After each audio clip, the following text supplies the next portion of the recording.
Les océans, qui couvrent 70% de la surface de la Terre, abritent quelques 28 000 espèces de poissons. Parmi elles, environ 350 sont des requins. Les requins sont apparus il y a plus de 400 millions d'années, bien avant les premiers dinosaures. Aujourd'hui, beaucoup d'espèces sont encore très semblables à celles qui peuplaient les mers du Crétacé il y a plus de 100 millions d'années. Quelques espèces sont des géants qui atteignent plusieurs mètres de long.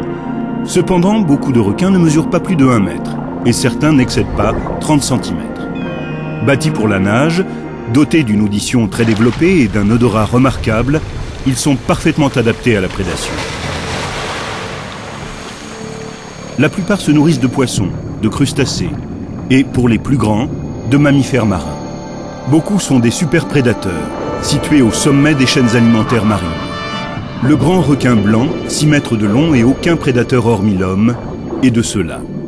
Ainsi que le peau bleu, plus mince mais aussi long.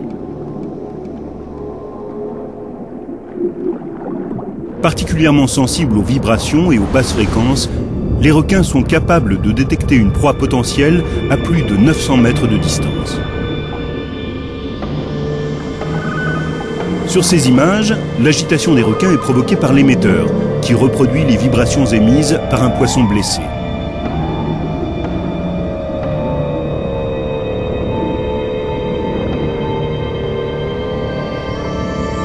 Lorsque les requins sont proches d'une proie, leur odorat extrêmement développé prend le dessus.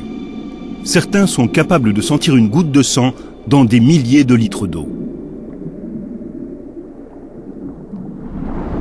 Les récepteurs de l'odorat sont situés dans les narines, à travers lesquelles circule l'eau de mer.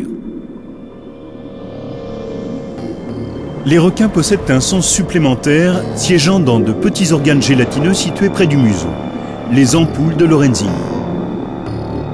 Grâce à elles, ils sont capables de détecter les infimes signaux électriques générés par les contractions musculaires des animaux aquatiques. Elles leur permettent aussi de s'orienter par rapport au champ magnétique terrestre. La mâchoire des requins est adaptée à leur régime carnassier. Les dents, souvent très acérées, sont disposées sur une ou plusieurs rangées.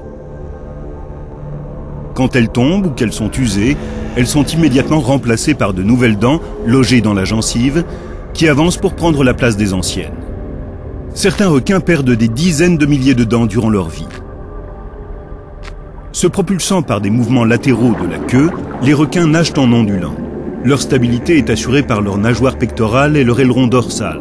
Leur foie est riche en squalène, une huile très peu dense, qui facilite leur flottaison en limitant les dépenses d'énergie. Enfin, leur squelette, fait de cartilage comme celui des raies, est plus léger que celui des autres poissons, constitué d'os. Les requins présentent une dernière particularité.